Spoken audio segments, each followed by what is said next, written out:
Nigeria is a classless society. What? Nigeria is a classless society. As in? Nigeria is a classless society. What do you mean? Nigeria is a classless society. Joke apart. Joke apart. Is it really true that we Nigerians are classless people, according to the description of Sanusi, Lamido Sanusi, the emir of Kano? Yes. If you watch this video to the end, you will see some of the points raised that Nigeria are classless society. But I would have appreciated if he had hit the nail on the head to say that Nigeria politicians, the current crops of politicians in Nigeria, are classless society, are classless people. That is absolutely correct. What Akpabio said recently is saying that we have the current class of classless politicians in Nigeria.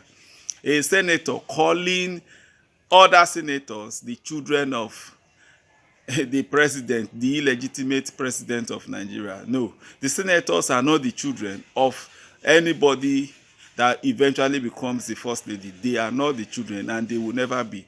Just because Senator Akpabio, stole his way to power, and he wants to keep on being a servant. Like somebody had described Akpabio as a servant of the president. So he wants to continue to remain in power by being a serving boy to illegitimate president Tinubu. So he wants to continue in that trajectory so he can do anything to demean himself. But in actual sense, we Nigerians are not classless citizens. Now, let me fast forward the video a little, where he said if you pick people randomly. If you take the people you call leaders, go to the Senate, go to the House of Reps, you can go and pick 109 Nigerians at random without election. Put them in the Senate chambers, and the results may not be different from what you're getting now. Okay? Because the truth is, you have highly educated people in government, but they behave like illiterates. They forget their education behind. When you talk about praise singing, why would a man who is an educated man, an accomplished man, why would he be a praise singer to anyone? Why would he not be able to face his boss and say, Oga, we're not doing that, this is the truth? And why would a person in authority not have the confidence to listen to those around him and take criticism?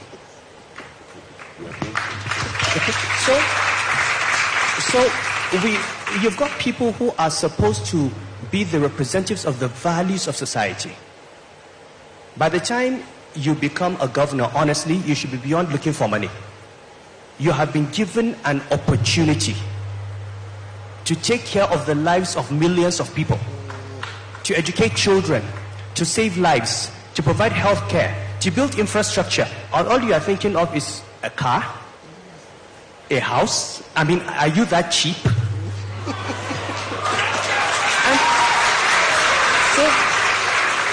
Or some bank account, and you see them, and at the end of the day they leave office. After a few years they die, and the children are fighting over the money. Then they get the money, and then they go on drugs, and everything is wasted. That money would have been better spent educating millions of young people and saving lives. So if we really want to fix this country, we need to have a class. The ruling class needs to have values beyond stomach infrastructure. And you will have the same result. Yes, if you pick people randomly, you might have the same result. But election is not a random selection in actual sense. We have become a society where election is done randomly. But election, what we have in Nigeria is hand-picking. For example, you want to tell me that the best the Edo State people can produce is Okpobolo. No, that is not the best Edo State can produce. But what we currently have in Nigeria is not election, it's hand-picking. So the best we have in Nigeria are not the ones leading us. So again, for another example is that you want to tell me that the best you can produce as Nigeria is Tinubu. No, that's not the best. In actual sense, in the last general election, Tinubu did not win the election. He bought his way into power. This one is a fact. So you cannot, because of the fact that somebody imposed himself on us, and call other people classless. I totally agree with the idea of generalizing and calling everybody classless. But if you listen to the video to the end, you will know that he has some points. He made some valid point that if people are selected at random, or like he actually said, if people are handpicked at random, you are going to have the same result. But what we should have as a country to have the best result is proper election where the best among us will lead us.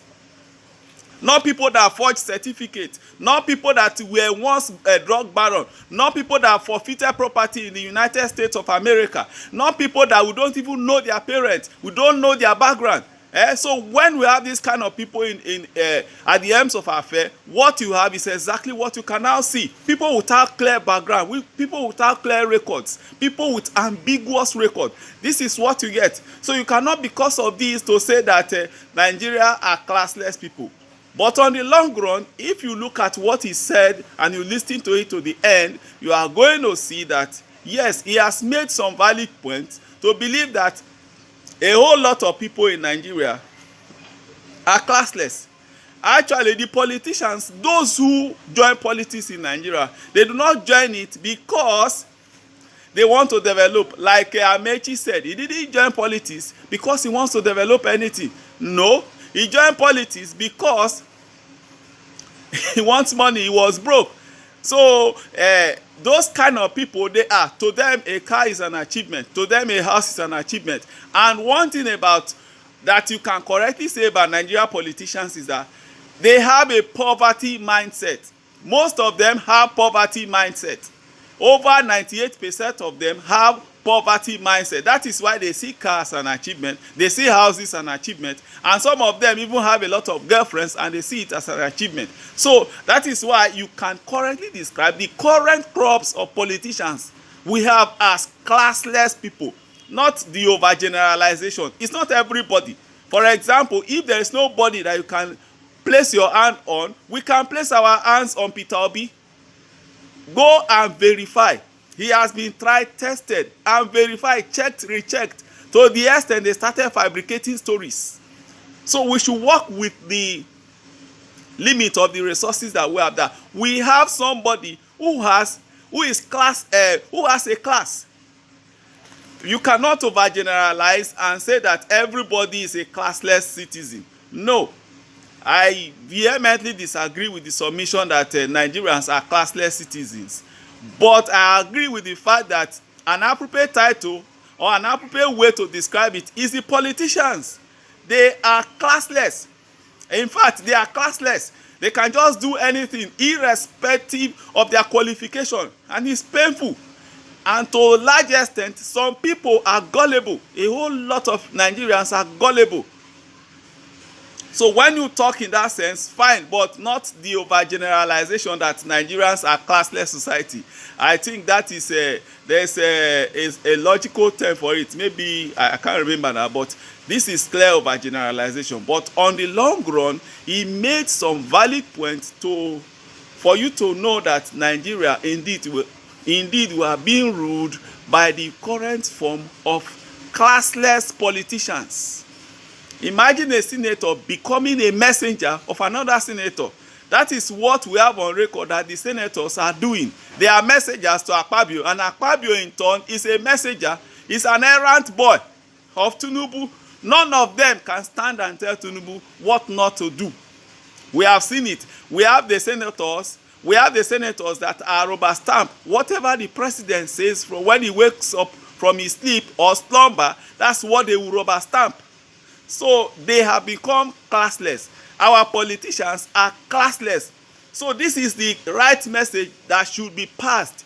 We have the current crops of classless politicians. We have the current crops of classless politicians who can just do anything to remain in power. They can even lie down to be praise singers, like he rightly said. We have a whole lot of them that their job actually is praise singers. And again, it's not everybody. This is overgeneralization. We have it on record. A senator that resigned because he wasn't seeing any use for the money that he was collecting. So for you to generally describe everybody as classless, I think we demand an apology. I think we demand an apology from you.